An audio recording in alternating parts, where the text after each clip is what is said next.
Estamos de volta, estamos num ambiente digital, fazendo a primeira entrevista com o governador Simão Jatene sobre a campanha para o governo do estado. Aqui tem jornalistas, blogueiros, Hiroshi Bogea, Gesso, Mari. Gente, eu fiz uma pergunta antes da gente encerrar, sobre a questão desse dito racha do PSDB. Existe ou não existe? Ou o partido está numa mesma linha, está, como dizia, alinhado? Bom, deixa eu talvez colocar o seguinte. Para mim, a realidade é sempre mais forte do que qualquer discurso. E talvez exatamente por ter essa preocupação, acho que as coisas são sempre muito mais fáceis se você opera no sentido de não tentar torturar a realidade para que ela confesse que não é real. Acho que todas as vezes que você faz esse tipo de exercício, você comete uma bobagem. O que é fato? Eu sempre disse que acho que a gente teria muitas dificuldades de formar chapa pura. Essa foi exatamente o raciocínio. Então, eu disse o seguinte, olha, primeiro, acho que é importante que a gente tenha uma chapa que represente, não só territorialmente, mas a pluralidade partidária na maior extensão possível. Então, imaginar que PSDB tivesse candidato a governador, candidato a vice, ou então candidato a governador, candidato a senado, de forma exclusiva, que eu achava que isso não era uma coisa razoável. Até porque, para ser coerente com aquilo que discuti ainda há pouco, que acho que não tem nenhuma força política, tanto no Brasil quanto no Pará, capaz de aglutinar e representar essa pluralidade. E que eu achava que aqui no Estado isso era importante. Então, conclusão, a expectativa é que se construísse uma aliança mais larga, e isso, obviamente, terminou gerando internamente no partido um mal-estar com o senador Mário Couto.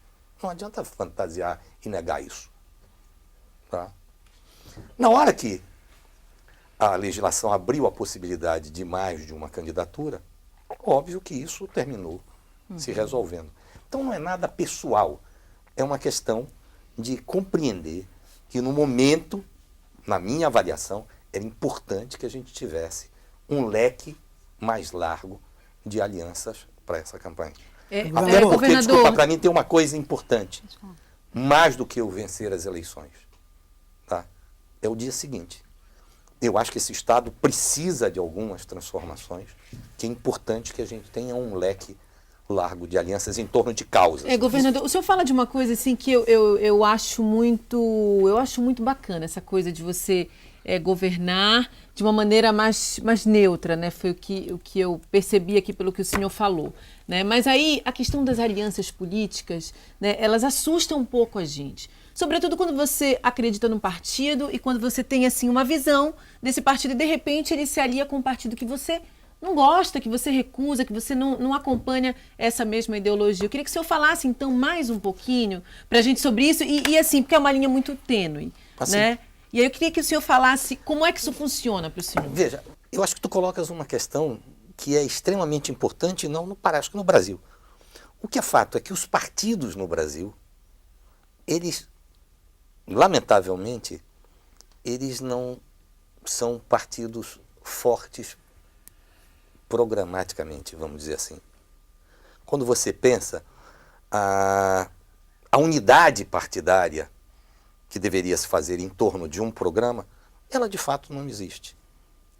Pela forma como se exercitou sempre a política no Brasil, que eu chamo marcada por uma síndrome de ismos. Mas isso já não é um processo mais recente? Assim, porque eu lembro da minha infância, a lembrança que eu tinha de política, era tudo muito definido, né? O partido de esquerda, o partido de direita. Hoje eu acho que as coisas elas estão bem diferentes. Não, eu acho que é uma coisa que você tem. Você tem hoje uma multiplicidade de partidos que você não tinha, tá? Você tinha o DN, tá certo? Você tinha o PSD à época, você tinha o PTB, mas não vamos perder, quando você voltar para esse tempo, você vai ver que o Getúlio construiu duas coisas, uma coisa urbana e uma mais rural, para dar conta do que ele imaginava que era a representação da sociedade da época. O que é fato? Hoje não. Hoje você tem aí uma... E eu acho que a reforma política é necessária. Deixa eu te dizer isso. Você tem uma multiplicidade de partidos, né? É claro que a sociedade é mais complexa também, aí você pode dizer, não, agora você precisa ter partidos para representar nichos específicos da sociedade. Isso eu acho que é uma discussão muito longa. Mas o que é fato? É que é difícil você dizer, então, que o que une são os programas partidários. Eu não vejo por aí. Eu acho que a chance que a gente tem, tá, é de buscar dizer o seguinte, não, nós temos algumas causas que nos unem. Nas nossas diferenças enquanto partidos. Porque senão a gente exigiria uma certa homogeneidade nos partidos que não existe. Tá? E é Você vai me difícil dizer... porque são feitos por seres humanos, cada um pensa de uma forma eu diferente. mas eu acho que a gente podia também não chegar aonde nós estamos. Deixa eu te ser muito franco. Eu sempre digo que ética e política nunca foram irmãos siameses. Mas também não precisam também ser adversários tão ferrenhos como parece que estão sendo hoje, tu entende? Essa para mim é a grande questão. Você não deixa uma dúvida no eleitor? Como ela está falando, às vezes, dele ficar confuso, mas era daquele partido e agora estão juntos? Esse é o estágio da sociedade brasileira. Tá, então, eu acho que você não tem essa homogeneidade de partido. Por isso que eu te digo, é melhor, eu acho que a gente pensar que é possível unir em torno de causas, ou seja, o que é que nos une? O que é que nos une? Mas dizer que a sigla tem o condão... Vamos lá, o melhor exemplo disso que nós estamos discutindo é que tem partidos que a direção vai num rumo, tá certo?